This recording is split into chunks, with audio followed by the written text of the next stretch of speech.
Une impasse, un chemin sans issue. Est-ce que tu t'es déjà retrouvé dans une impasse face à un mur avec la sombre idée que tu étais perdu, que tu n'allais pas t'en sortir? Et là vient la question, mais comment je vais faire? Comment je vais faire? Quand on regarde la Bible, on s'aperçoit qu'il y a beaucoup de personnes qui se sont retrouvées dans une impasse. Humainement parlant, ce n'était pas possible de s'en sortir. Mais, parce qu'il y a un mais, avec Dieu, il y a toujours un chemin. Même lorsqu'il y a une impasse, il y a un chemin divin qui s'installe. Alors, notre vie, la situation compliquée, difficile que nous traversons, a forcément une fin. Et cette fin, ce n'est pas l'homme qui la dicte, c'est Dieu qui la décrète. Ce que je suis en train de te dire, c'est que peu importe l'impasse, même lorsque l'homme dit c'est fini, tant que Dieu n'a pas dit stop, c'est jamais fini. Tant que Dieu n'a pas dit stop, il est encore capable de bousculer le naturel pour te faire expérimenter le surnaturel. Il est encore capable de démolir ce mur qui est devant toi, qui représente une voie sans issue, une impasse, un blocage, et il le bouscule, il le démolit et te permet de vivre quelque chose d'inimaginable, d'impossible, d'incroyable, de divin. On en parle là dans cette émission et l'impasse, c'est aussi un apprentissage pour faire confiance à Dieu. Tellement important pour toi, pour moi, pour nous, mon ami, que nous puissions apprendre à faire confiance à Dieu lorsque tout semble perdu. Il est encore là.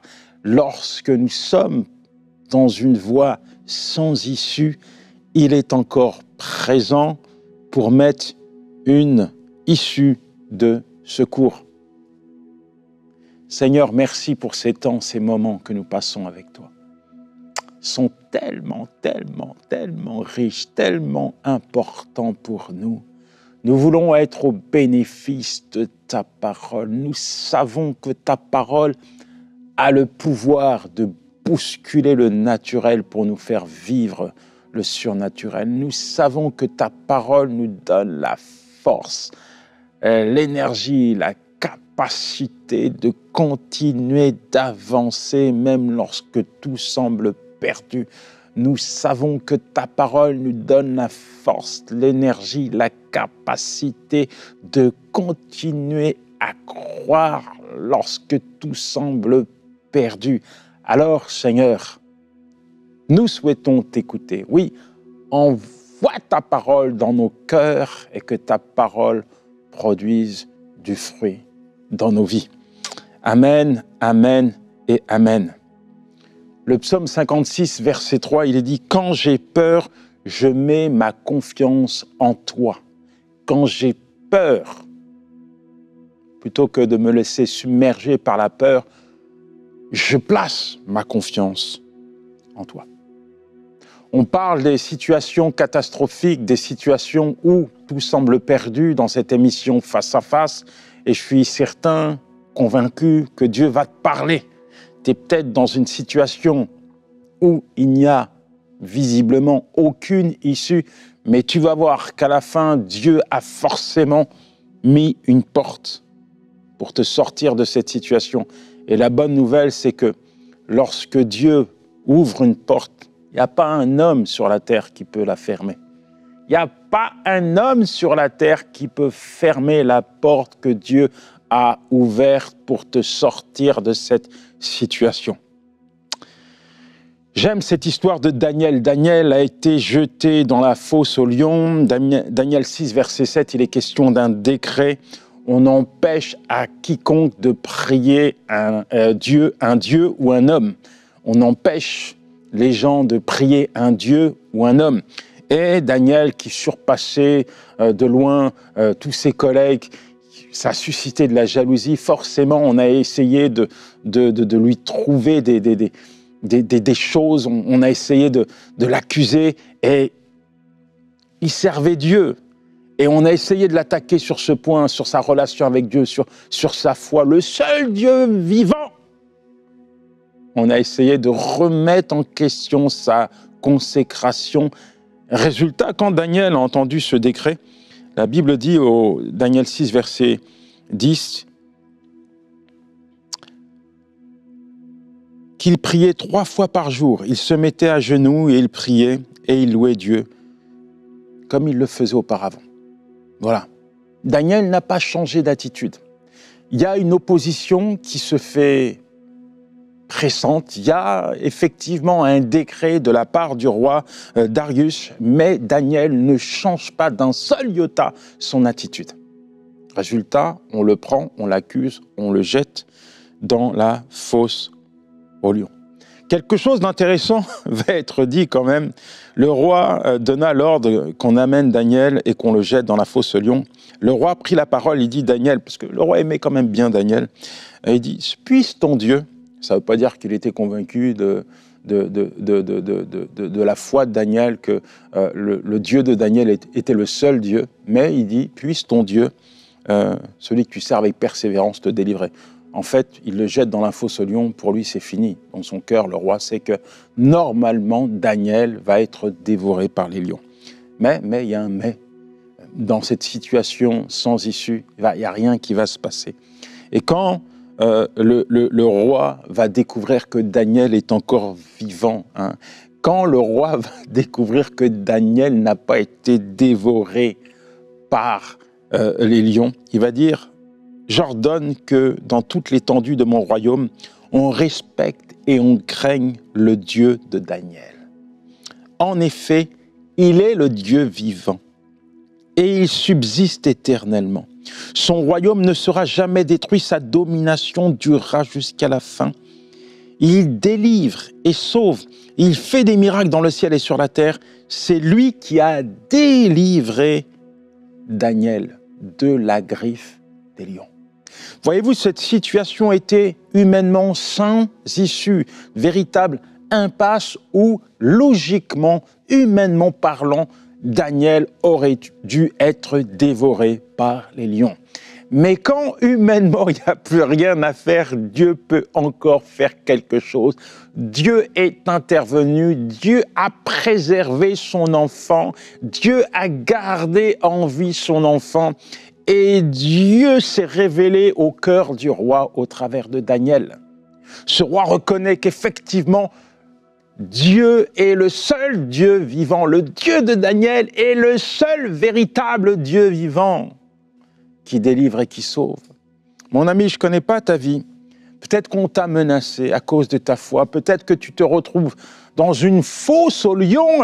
Littéralement, les gens autour de toi ils veulent mettre la main sur toi et tu te dis, mais comment je vais faire? T'es persécuté à cause de ta foi, à cause de ta relation avec Dieu, à cause de ta consécration, à cause de ton engagement. Tu bouscules les choses et l'ennemi n'est pas content. Résultat, il utilise des personnes qui sont autour de toi pour te faire la misère, pour te mettre KO, pour te mettre en pièces. Cette situation te semble sans issue.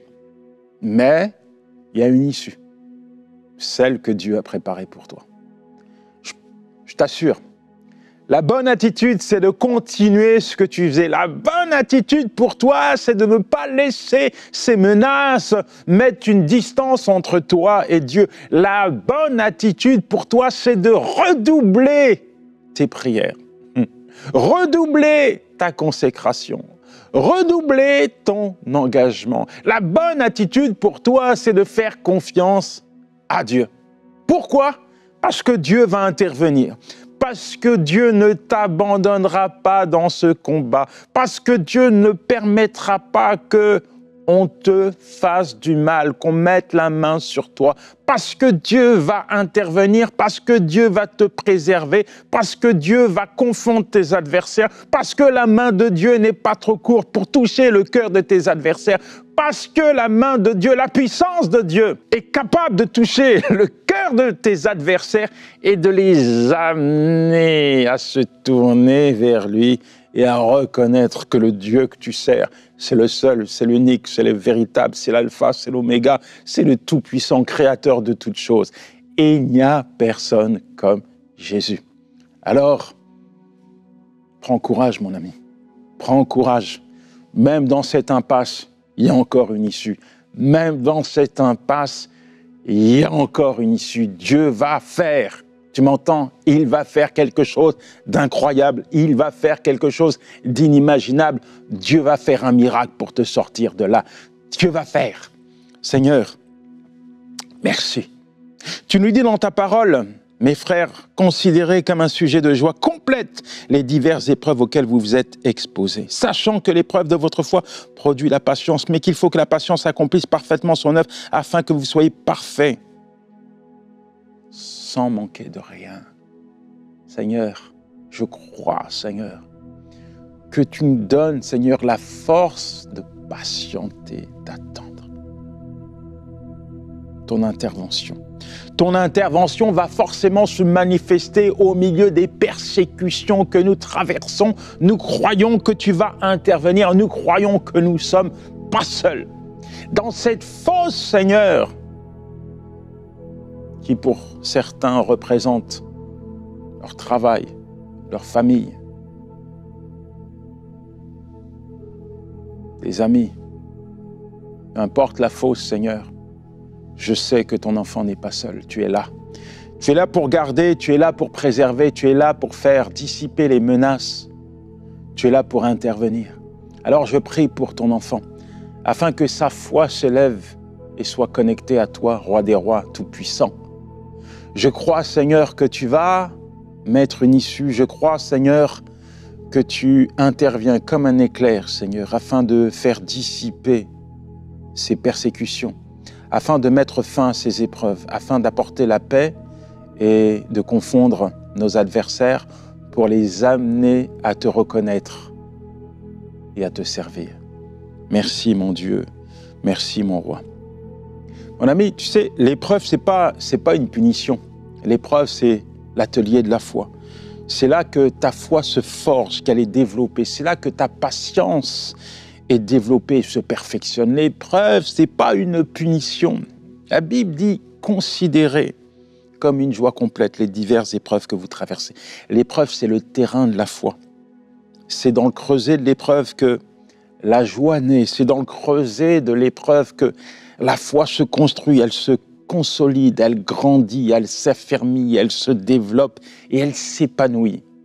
C'est là que tu expérimentes des choses incroyables de la part de Dieu. C'est là que tu vois Dieu intervenir pour te sortir de ces épreuves. Alors prends courage. Situation humainement impossible, une impasse pour le peuple d'Israël, la mer Rouge. Pharaon s'approche. Les enfants d'Israël, et Exode 14, verset 10, ont eu peur, ils étaient terrifiés, ils voyaient la mort s'approcher. Et il dit, ils crièrent à l'Éternel. Ils crièrent à l'Éternel. Ils pensaient que leur histoire était finie, mais, ils ont eu quand même le réflexe, l'audace de crier à Dieu. Et Dieu est intervenu, Dieu a ouvert la mer Rouge pour sortir son peuple et pour détruire l'armée de Pharaon. Ton histoire n'est pas finie, même si tu es dans une impasse, sache que ton histoire n'est pas terminée. C'est pas la peine de dire « je suis fini » parce que ton histoire n'est pas terminée. Dieu a encore quelque chose à faire pour toi. En réalité, Dieu transforme tes impasses en avenues de miracles. Je dis que Dieu est capable de transformer ce que toi, tu considères comme une situation irréversible en une situation où tu vas expérimenter le miraculeux. Ce n'est pas fini. Quand le chemin semble bloqué, quand les portes semblent verrouillées, ta foi en Dieu doit te permettre de voir le chemin que Dieu a tracé. Ta foi, le regard que tu portes sur Dieu doit te permettre de voir la porte, l'issue de secours que Dieu a placée. Ton impasse n'est pas une fin en soi, c'est une opportunité pour Dieu de te manifester sa fidélité. Alors avance avec confiance, avance avec assurance, avance. Ton impasse n'est pas un obstacle, mais une opportunité pour grandir, pour réellement permettre à Dieu de te montrer sa grandeur, sa puissance, te démontrer, te confirmer qu'il est toujours là pour intervenir pour toi. Quelle est l'impasse que tu traverses? Maladie chronique, ça t'use, ça te fatigue. Conflit, tension au sein de ton couple, ton mariage avec tes enfants, ça t'use, ça te fatigue. Chômage, période de crise financière. Peut-être que tu es déstabilisé psychologiquement. Peut-être que c'est une impasse émotionnelle où tu vis, tu cohabites avec l'angoisse, le stress. Il y a des choses qui ne vont pas comme tu le souhaites. Et il y a des choses que tu ne maîtrises pas, il y a des choses qui t'échappent. Peut-être que c'est tellement pénible pour toi que tu te dis « je ne vais pas m'en sortir ». Je ne vais pas m'en sortir. Peut-être que les gens que tu as vus, les médecins que tu as consultés, t'en disent, on a tout essayé. Peut-être que dans ton couple, c'est tellement compliqué, cette impasse, tu as essayé de résoudre les conflits conjugaux, tu as essayé de voir des conseillers, tu as essayé de voir des gens qui pourraient te prodiguer des bons conseils. Tu n'arrives pas à t'en sortir. Peut-être avec tes enfants, il y a de la tension avec tes enfants. Votre relation n'est plus la même qu'hier.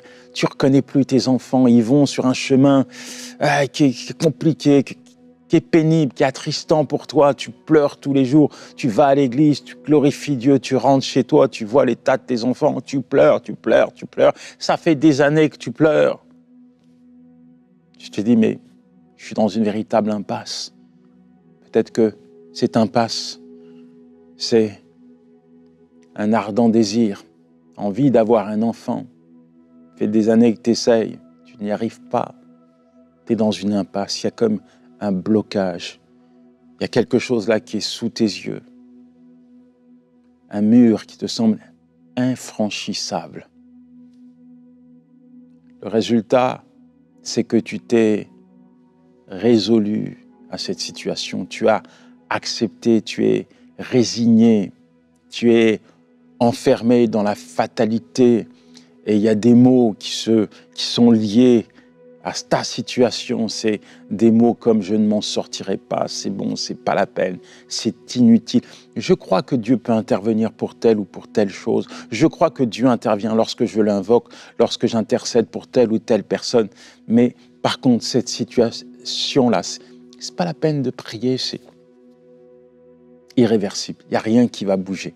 Tu es résigné, tu es dans l'acceptation de cette contrainte. Tu ne bouges plus, tu es comme dans l'inertie, tu es bloqué dans ta foi, tu es bloqué dans ta vie de prière à cause de cette situation. Tout le reste, ça fonctionne. Il y a la foi, il y a la vie de prière, il y a tout ce qui va avec. Mais cette situation qui représente un blocage, une impasse, tout est bloqué. Ça bloque tout quand tu t'alignes à cette situation. Quand tout à coup, tu es en train de prier que cette situation qui est sur ton cœur, qui est tellement pesante, qui est un vrai fardeau pour toi, submerge, il y a comme un blocage, il n'y a plus rien qui fonctionne. Ta bouche est comme emmuselée, tu crois plus, tu pries plus, tu es plongé dans le chaos, tu regardes cette impasse et tu te dis, c'est pas la peine de prier, c'est pas la peine d'y croire, il n'y a plus rien qui peut bouger, il n'y a rien qui va changer. Laisse tomber avec ces raisonnements. Laisse tomber. Tu m'entends? Ce type de réflexion, ça ne vient pas de Dieu, ça. c'est purement humain. En fait, c'est à force de regarder cette impasse, à force de ressasser, à force de nourrir ton cœur de cette impasse-là, de tout ce qu'elle représente, que tu es bloqué. Reviens à l'essentiel. Reconnecte-toi à Dieu. Les enfants d'Israël crièrent à l'Éternel. Daniel, lui, a traversé une situation qui semblait irréversible en faisant confiance à Dieu. Deux attitudes, la foi, la prière. Deux clés pour faire bousculer, pour sortir de cette impasse, la foi et la prière. Deux détonateurs de la puissance de Dieu dans ta vie, la foi et la prière. Deux dynamites spirituelles pour faire exploser cette montagne qui est sous tes yeux, la foi et la prière. Place ta foi en Dieu. Regarde cette impasse et place ta foi en Dieu. Regarde cette impasse et dans ton cœur, commence à dire, Seigneur, je crois que tu es capable de déplacer cette montagne. C'est pas ma force, c'est pas ma puissance, c'est pas mes capacités qui vont me permettre de déplacer cette montagne, mais c'est ton esprit, c'est ta force, c'est ta main qui va déplacer cette montagne. Tu es capable, mon Dieu, de me sortir de cette impasse.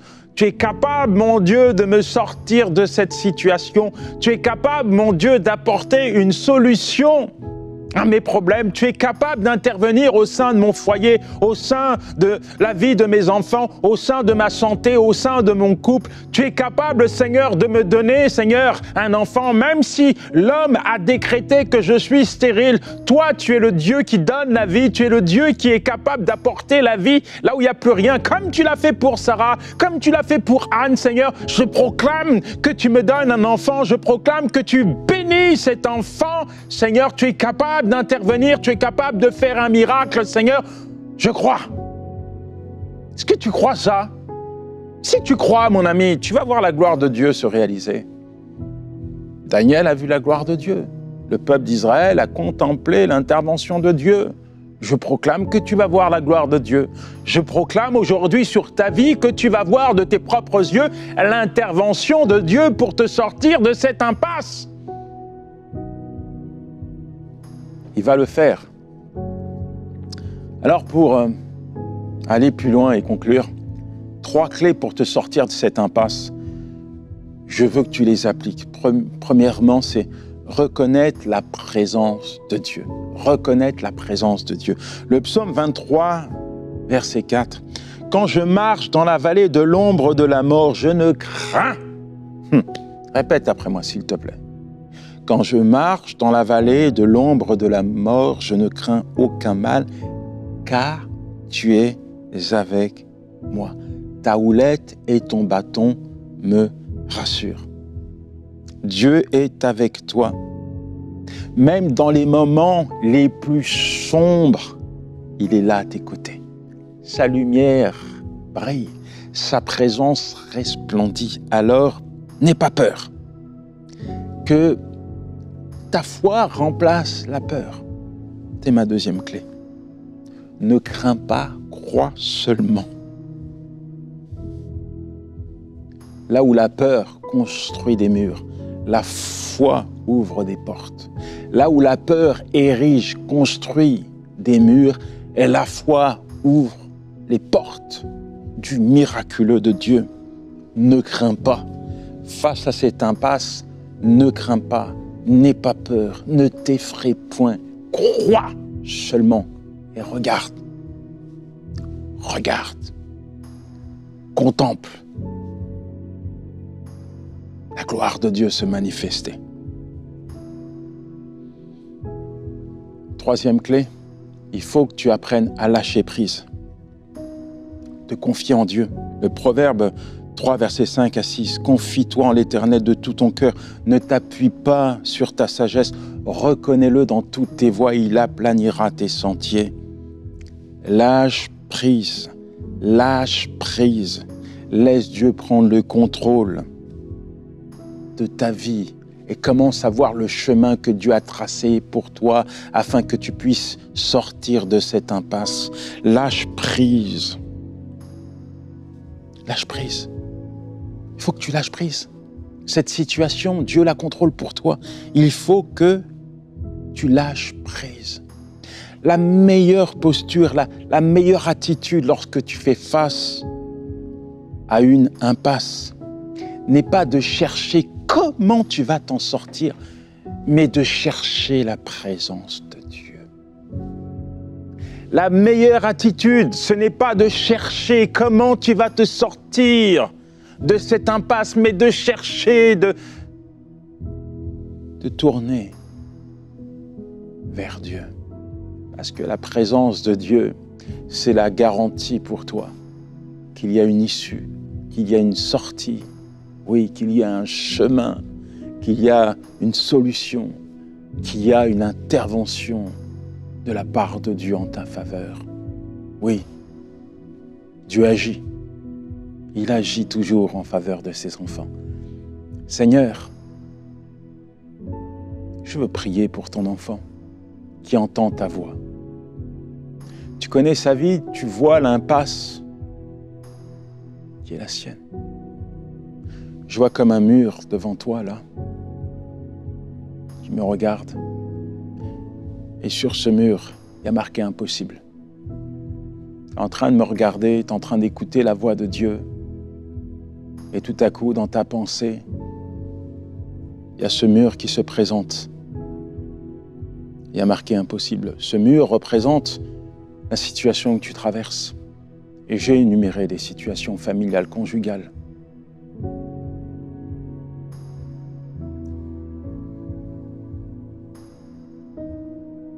Dieu te dit, arrête de regarder ce mur. Ma main est assez puissante pour mettre en pièces ce mur qui est devant toi. Ce mur, pour toi, il peut être également au niveau de ta santé ou encore une stérilité qui t'a touché. Tu es peut-être cette femme qui attend un enfant. Tu es peut-être cette personne qui attend une guérison. Et ça fait tellement longtemps qu'il y a ce mur qui est devant toi. Et tu te dis, c'est pas possible, ça n'arrivera pas. Le Seigneur te dit, arrête de regarder ce mur. Je suis celui qui peut tout accomplir. Je viens te bénir. Je viens accomplir l'impossible, l'inimaginable dans ta vie, mon enfant, ma fille. Je le fais maintenant pour toi. Seigneur, merci parce que tu bénis. Merci parce que tu confirmes ta parole maintenant. Tu confirmes ta parole. Merci pour le miracle. Merci pour la guérison. Merci pour la vie que tu apportes dans les entrailles de ta fille. Merci. Parce que tu brises ces murs et tu accomplis des merveilles. Dans le nom de Jésus, je t'ai prié. Amen. Amen. Amen. Que Dieu te bénisse, mon ami. Garde profondément dans ton cœur ce que tu as reçu de sa part et ne laisse rien déloger les vérités de la parole de Dieu qui se sont installées dans ton cœur. À la semaine prochaine. Ciao.